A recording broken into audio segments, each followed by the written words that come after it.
ગુજરાતના માથે double attack હીટવેવની આગાહી કરવામાં આવી છે અને સાથે જ માવઠાનો પણ ખતરો છે। હવામાન વિભાગની હીટવેવ અને માવઠાની આગાહી છે। આજે પોરબંદરમાં હીટવેવની આગાહી કરવામાં આવી છે તો રાજ્યના 17 જિલ્લામાં માવઠાનો ખતરો મંડરાઈ રહ્યો છે। આજે ગીર સોમનાથ, અમરેલી, ભાવનગર, સાબરકાંઠા, અરવલ્લી, મહીસાગર, પંચમહાલ, દાહોદ, વડોદરા, છોટાઉદેપુર, ભરૂચ, નર્મદા, સુરત, તાપી, ડાંગ, નવસારી, વલસાડ, દમણ, દાદરાનગર હવેલીમાં માવઠું થઈ શકે છે તેવી આગાહી છે। તો ગુજરાતના કેટલાક વિસ્તારોમાં માવઠું ત્રાટકશે, જેમાં થંડરસ્ટોર્મ એક્ટિવિટી સાથે સામાન્ય વરસાદ પણ પડશે। મહારાષ્ટ્ર પર એક સિસ્ટમ સક્રિય થતા ગુજરાતના કેટલાક વિસ્તારોમાં માવઠાની આગાહી કરવામાં આવી છે।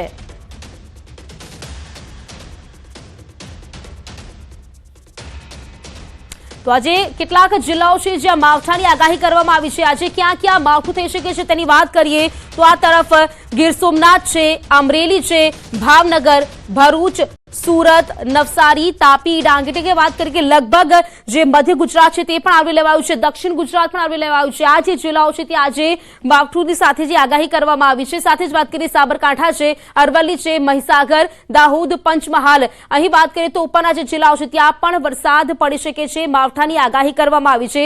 મહારાષ્ટ્રમાં એક સિસ્ટમ સક્રિય થઈ છે અને તેની જ અસર ગુજરાતમાં આજે જોવા મળી શકે છે અને તેને જોતા આ જે જિલ્લાઓ છે તે આજે માવઠું થઈ શકે છે તેવી આગાહી કરવામાં આવી છે। હવે વાત કરીએ હવામાન વિભાગ આવી છે શું કહી રહ્યું છે, આવો સાંભળીએ।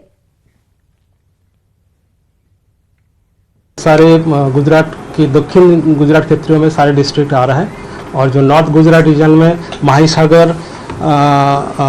दाहोद, पंचमहाल, खेड़ा, आनंद आ रहा है और जो सौराष्ट्र कच्छ में आ रहा है आपका गिर सोमनाथ, अमरेली, भावनगर एंड दीव।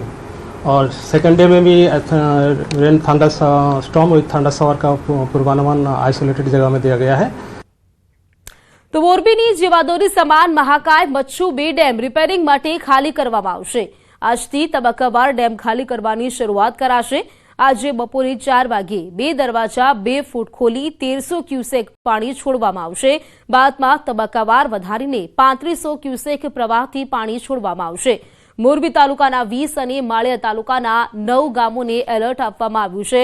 મોરબી તાલુકાના જોધપર, લીલાપર, ભડિયાદ, ટીંબડી સહિતના ગામોમાં એલર્ટ અપાયું છે તો માળિયા તાલુકાના વીરપડા, દેરાળા, નવાગામ સહિતના ગામોને સાવચેત રહેવા અને નદીના પટમાં અવરજવર ન કરવા માટે સૂચના અપાઈ છે। 2/4/2025 ના રોજ 4 કલાકે ડેમ ખાલી કરવાનું ચાલુ કરવામાં આવશે, જેમાં શરૂઆતમાં 1300 ક્યુસેક પાણી ખાલી કરવાનું થશે, જેમાં કુલ 2 દરવાજા 2 ફૂટ જેટલા ખોલી 1300 ક્યુસેક થી પછી ત્યારબાદ તબક્કાવાર એને 3500 ક્યુસેક જેટલું પાણી ખાલી કરવાનું આયોજન કરવામાં આવે છે, જે કુલ 2 દિવસમાં એનું કામગીરી પૂર્ણ થશે અને ક્રેસ્ટ લેવલ પર લેવામાં આવશે। એમાં કુલ આપણા મોરબી તથા માળિયાના નીચવાસના કુલ 29 ગામોને એલર્ટ આપવામાં આવેલ છે। સાબરકાંઠામાં શ્વાન સાથે ક્રૂરતાનો વિડીયો વાયરલ થયો છે। સ્કૂટર પાછળ શ્વાનને બાંધીને ઢસડ્યું હોવાનો વિડીયો સામે આવ્યો। હિંમતનગર ઈડર સ્ટ્રીટ હાઈવેનો આ ચોંકાવનારો વિડીયો, જેમાં શ્વાનને ઢસડતા હોવાના સીસીટીવી દ્રશ્યો સામે આવ્યા છે। જીવદયા પ્રેમીએ કૂતરા શ્વાનને હેલ્પલાઇન પર કોલ કરી સારવાર અપાવી છે। B ડિવિઝન ખાતે ફરિયાદ નોંધાવી છે। પશુ ક્રૂરતા સામે કડક કાર્યવાહી કરવાની માંગ પણ ઉઠવા પામી છે।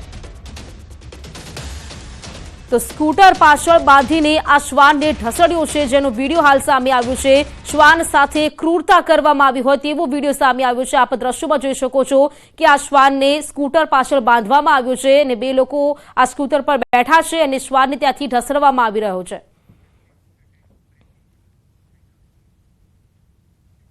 સુરતમાં એસિડ એટેક મામલે કાપોદ્રા પોલીસે આરોપી રાકેશ બારૈયાની ધરપકડ કરી છે। ઉધારમાં સિગારેટ ન આપતા એસિડ એટેક કરવામાં આવ્યો હતો। સત્યનારાયણનગર સ્થિત શિવશક્તિ શેરી પાસે 31 માર્ચે આ ઘટના બની હતી। પંડિત પાન સેન્ટરના માલિક રામપ્યારે કુશવાહ પર એટેક કર્યો હતો। હુમલામાં ગંભીર રીતે ઇજાગ્રસ્ત રામપ્યારેને સારવાર હેઠળ ખસેડવામાં આવ્યો।